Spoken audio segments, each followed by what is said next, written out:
Hello everyone welcome back to the channel. आजको भिडियोमा हामी क्लास 12 फिजिक्सको एकदमै इम्पोर्टेन्ट च्याप्टर अनि इन्ट्रेस्टिङ पनि च्याप्टर म्याग्नेटिक फिल्ड पढ्न गइरहेका छौँ। र म्याग्नेटिक फिल्डलाई हामीले सुरुवात गर्दाखेरि कहाँबाट सुरुवात गर्छौँ भन्दा ओयरस्टेड डिस्कभरीबाट सुरुवात गर्छौँ। Oersted discovery it is very important है। It is the discovery that connects electricity and magnetism है। इलेक्ट्रिसिटी र म्याग्नेटिजमलाई जोड्ने एउटा के हो एकदमै इम्पोर्टेन्ट एकदमै भनेको क्रुसल डिस्कभरी थियो। यो के थियो भन्दा जब 1820 तिर इन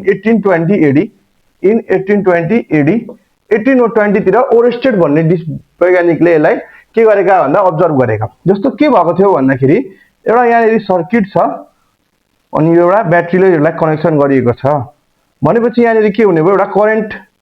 करेन्ट हामीले यहाँनिर पाउँछौँ हैन। सो यो करेन्ट क्यारिङ वायर भयो। यसको छेउमा हामीले एउटा म्याग्नेटिक कम्पास राखिएको छ भने यो जुन करेन्ट क्यारिङ वायर छ यसले गर्दाखेरि यो म्याग्नेटिक कम्पासको निडल चाहिँ के भयो डिफ्लेक्ट भयो। Needle was deflected. जब यसमा करेन्ट पास गर्यो त्यतिखेर यो के भयो डिफ्लेक्ट भयो। अनि अरु कुरा अझै के पनि भयो भन्दा जब यसको करेन्टको डिरेक्सनलाई रिभर्स गर्यो करेन्टको डिरेक्सनलाई के गर्यो रिभर्स गर्यो। करेन्टको डिरेक्सनलाई यदि रिभर्स गरिने हो भने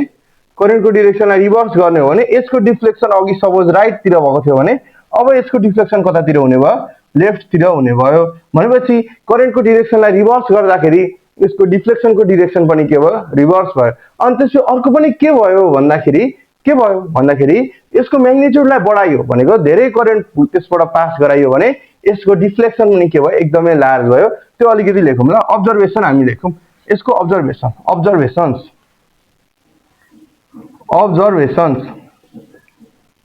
अब्जर्भेसनमा नम्बर 1 मा उले के देखे त भन्दाखेरि the magnetic compass so deflection when placed near a current carrying wire भनेपछि करेन्ट क्यारिङ वायर को नजिकै एउटा कम्पास निडललाई राख्दा त्यो निडल चाहिँ के भएको देख्यो डिफ्लेक्सन भएको देख्यो भनेको यसरी चलेको देखियो। नम्बर 2 मा the deflection got large as the amount of current was increased। जब चाहिँ त्यो सर्किटबाट पास गरिरहेको करेन्टको म्याग्निट्युडलाई बढाइदियो भनेपछि धेरै म्याग्निट्युडको करेन्ट त्यसबाट पास गराइदियो। धेरै करेन्ट पास गराइदियो भने त्यसले गर्दाखेरि डिफ्लेक्सन पनि के देखियो लार्ज देखियो है त। द डिफ्लेक्सन एउटा दुईटा त्यो भयो अनि अर्को भनेको के भयो भन्दा the deflection was रिभर्स्ड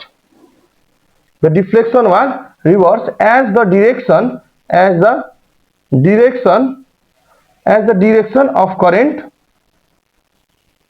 was reversed। भनेपछि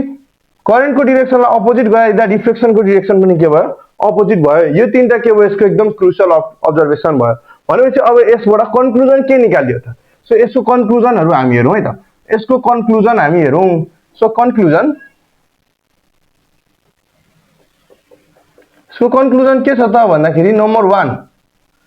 द करेन्ट क्यारिङ है एउटैमा समराइज गरेर म लेखिदिन्छु ल। भनेपछि के कन्क्लुजन देखियो त भन्दाखेरि the current carrying wire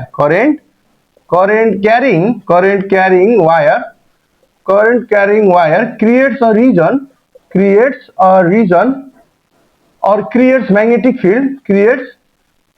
magnetic field around it. पक्कै पनि यसले म्याग्नेटिक फिल्ड यसको वरिपरि जस्तो यो करेन्ट क्यारिङ वायर हो भने यसको वरिपरिको रिजनमा यसले के बनाउँछ म्याग्नेटिक फिल्ड बनाउँछ। त्यो म्याग्नेटिक फिल्डमा यो कम्पास निडल भएको कारणले गर्दाखेरि म्याग्नेटिक फोर्सले गर्दाखेरि यो के भएको हो डिफ्लेक्सन भएको हो भनेर हामीले यहाँबाट कन्क्लुड गरेको हो है त। So creates magnetic field around it that depends upon the magnitude मा पनि magnitude and direction of current flowing through through it भनेपछि यसको के भयो त मेन कन्क्लुजन भन्दाखेरि जब पनि कुनै पनि एउटा वायर छ भने यो वायरले आफ्नो वरिपरिको रिजनमा यतापट्टिको रिजनमा यतापट्टि के गर्छ त भन्दाखेरि के गर्छ यसले के बनाउँछ म्याग्नेटिक फिल्ड बनाउँछ म्याग्नेटिक फिल्ड चाहिँ केमा डिपेन्ड गर्छ भन्दा यो वायरबाट फ्लो भइरहेको करेन्टको म्याग्निट्युड भनेको धेरै म्याग्निट्युडको करेन्ट भयो भने धेरै स्ट्रङ फिल्ड बन्ने भयो र डिरेक्सन भने यतापट्टि गयो भने कुन डिरेक्सनमा फिल्ड बन्छ र बाहिर तलपट्टि आयो भने कुन डिरेक्सनमा फिल्ड बन्छ भन्ने कुरा यसले कन्क्लुड गर्यो है त so this is very important Oersted discovery एकदम धेरै इम्पोर्टेन्ट छ यसले भनेको म्याग्नेटिजम र इलेक्ट्रिसिटीको बीचमा रिलेसनशिप फाइन्ड आउट गरिदियो है त ल अब हामी यसलाई मेटाएर यो जुन डिरेक्सन भनेको छौँ हामीले म्याग्नेटिक फिल्डको यो डिरेक्सनलाई कसरी प्रेडिक्ट गर्ने भनेर हेरौँ है त सो म यसलाई मेटिदिन्छु अब हामीले के भन्यौँ भन्दाखेरि कुनै पनि करेन्ट क्यारिङ वायरले के गर्छ आफ्नो वरिपरि के बनाउँछ म्याग्नेटिक फिल्ड बनाउँछ जस्तो यहाँनिर एउटा करेन्ट क्यारिङ वायर छ भने यसले आफ्नो वरिपरिको रिजनमा के बनाउँछ म्याग्नेटिक फिल्ड बनाउँछ अब यो म्याग्नेटिक फिल्ड बनाउँछ भने म्याग्नेटिक फिल्डको त म्याग्नेटिक फिल्ड भनेपछि त के हो भेक्टर भयो त्यसमा म अहिले आउँछु तर म्याग्नेटिक फिल्ड भइसकेपछि त म्याग्नेटिक फिल्डको डिरेक्सन त हुने भयो पक्कै पनि सो त्यही डिरेक्सन हामीले प्रेडिक्ट गर्ने हो अब है यसमा सबभन्दा सुरुमा हामीले पढ्नुपर्ने भनेको के हो भन्दा right hand thumb rule right hand thumb rule so right hand thumb rule के को लागि युजफुल छ भन्दा useful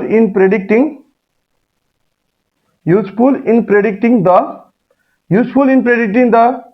direction of field of a straight wire है straight wire को लागि यो के छ very very useful straight wire को लागि यो के छ युजफुल छ अरूको लागि पनि गर्न सकिन्छ तर straight wire को लागि इट इज मोस्ट युजफुल है यसले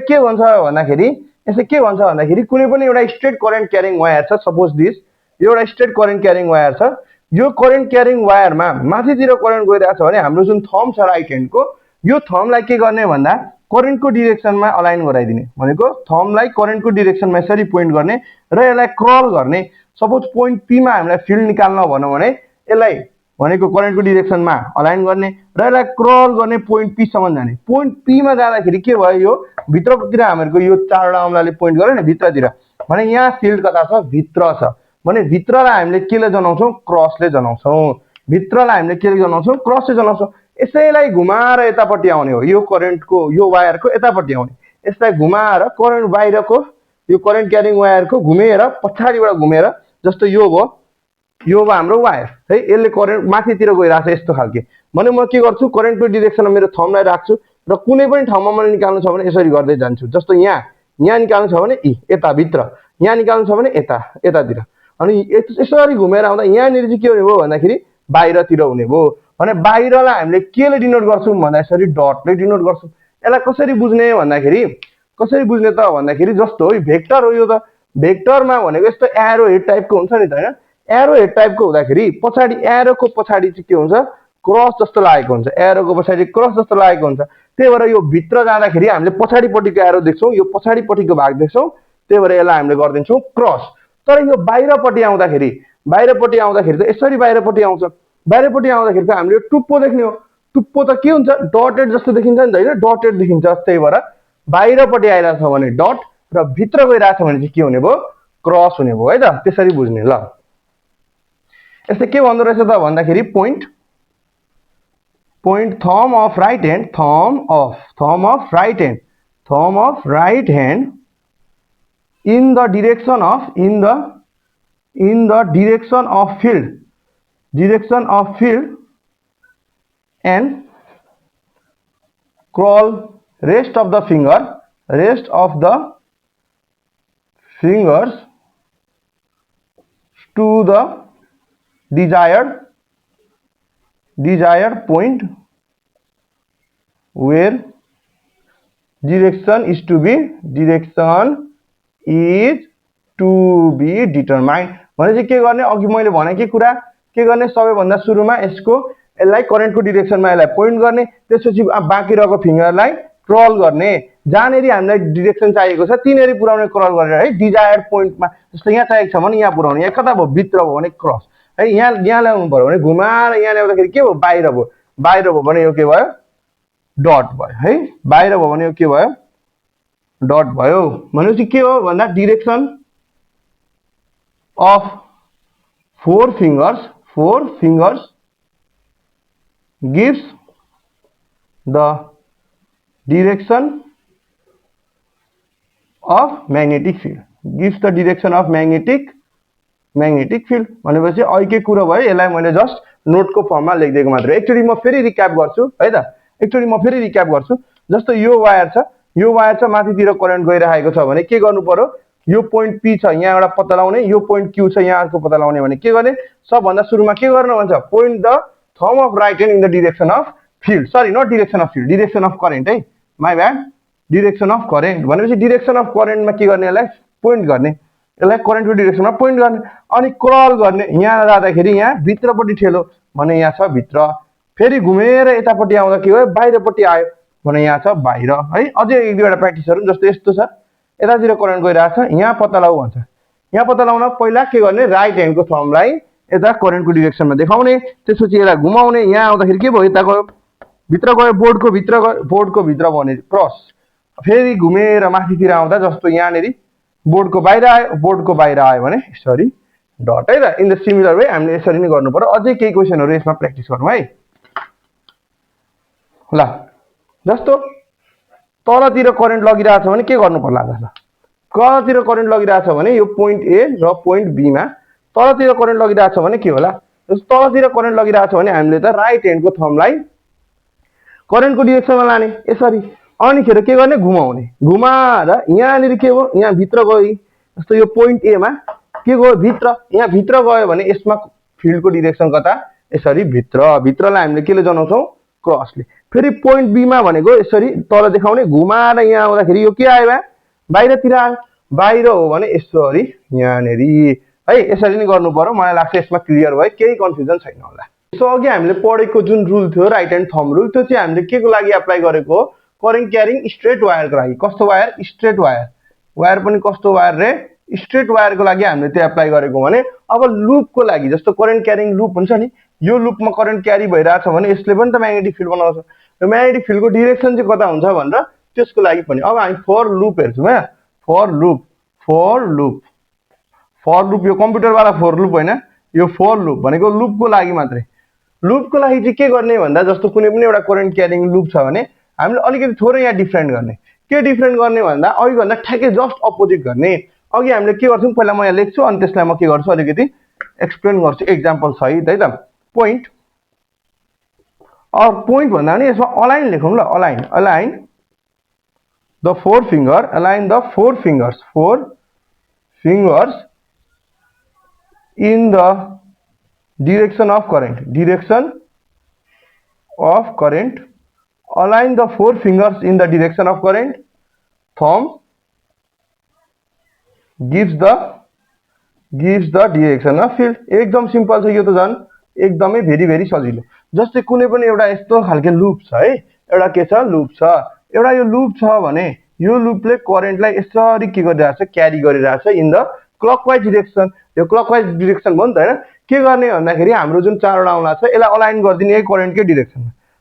डिरेक्सनमा अलाइन गरेर जस्तो यता क्लकवाइज भइरहेछ नि क्लकवाइज यसरी राख्दाखेरि यो थम्बले कता पोइन्ट गर्यो भित्रतिर पोइन्ट गर्यो नि त हैन क्लकवाइज राख्दाखेरि थम्बले भित्रतिर पोइन्ट गर्यो भनेपछि यसको सेन्टरमा जुन फिल्ड हुन्छ सेन्टरमा फिल्ड चाहिँ के छ भित्रतिर छ है यसको सेन्टरमा भनेको यसको भित्र भनेको फिल्ड चाहिँ कतातिर बनाइरहेछ यसले भित्रतिर बनाइरहेछ यो बुझ्नु पर्यो जस्तो एन्टी क्लकवाइज भयो भने के भएछ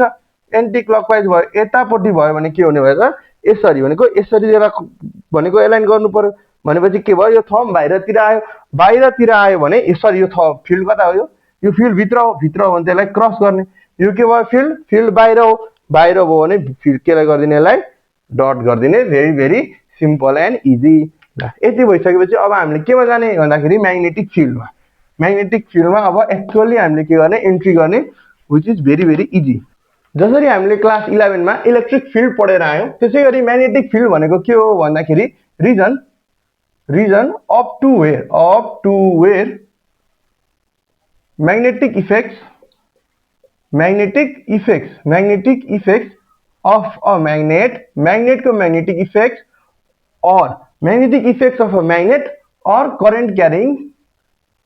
करेन्ट क्यारिङ वायरले पनि त बनाउँछ नि त हैन, it is also source of magnetic field. अनि current carrying wire where magnetic effects of a magnet or current carrying wire can be felt. भनेपछि कहाँसम्म चाहिँ फिल गर्न सकिन्छ, यही कुरो चाहिँ के हो, म्याग्नेटिक फिल्ड हो। जस्तो कुनै पनि एउटा बार म्याग्नेट छ भने यो बार म्याग्नेटको फिल्ड कहाँसम्म रहन्छ भनेको, यसले गर्दाखेरि हामी कहाँसम्म चाहिँ यसको इफेक्ट कहाँसम्म रहन्छ, यसले अर्को म्याग्नेटलाई कहाँसम्म एट्र्याक्ट गर्न सक्छ भन्ने चाहिँ के हो, यसको म्याग्नेटिक फिल्ड हो। त्यसैगरी करेन्ट क्यारिङ वायरको लागि पनि त्यस्तै हो, त्यसले कहाँसम्म चाहिँ आफ्नो इफेक्ट देखाउँछ भन्ने कुरा चाहिँ के भयो, यसको म्याग्नेटिक फिल्ड भयो अथवा यसको के भयो, फिल्ड भयो। सो यो फिल्डलाई चाहिँ हामीले के गर्छौँ भन्दा यसको म्याग्नेटिक फिल्ड अथवा स्ट्रेन्थ अफ म्याग्नेटिक फिल्ड यसलाई नाप्नु त पर्यो। So strength of magnetic field is measured in terms of के को टर्ममा भन्दा in terms of magnetic field intensity अथवा यसलाई के पनि भनिन्छ भन्दाखेरि के पनि भनिन्छ, flux density or field induction, magnetic induction भनेर यसलाई के गरिन्छ, नापिन्छ है, म्याग्नेटिक इन्डक्सन। भनेपछि जहाँ पनि म्याग्नेटिक इन्डक्सन, फ्लक्स डेन्सिटी है, म्याग्नेटिक फिल्ड इन्टेन्सिटी भनौँ यो के को कुरा गरिरहेको छ, स्ट्रेन्थ अफ म्याग्नेटिक फिल्ड। अनि अर्को कुरा म्याग्नेटिक फिल्डलाई हामीले बी भेक्टरले जनाउँछौँ। यो के हो, वेक्टर क्वान्टिटी हो। यो के भयो, अब वेक्टर क्वान्टिटी भइहाल्यो हैन, फिल्डहरु जम्मै के भयो, वेक्टर भयो। यसको युनिट हुन्छ टेस्ला/वेबर पर मिटर स्क्वायर है, टेस्ला अथवा weber per metre square. Tesla यो के उसको एसआई युनिट हो।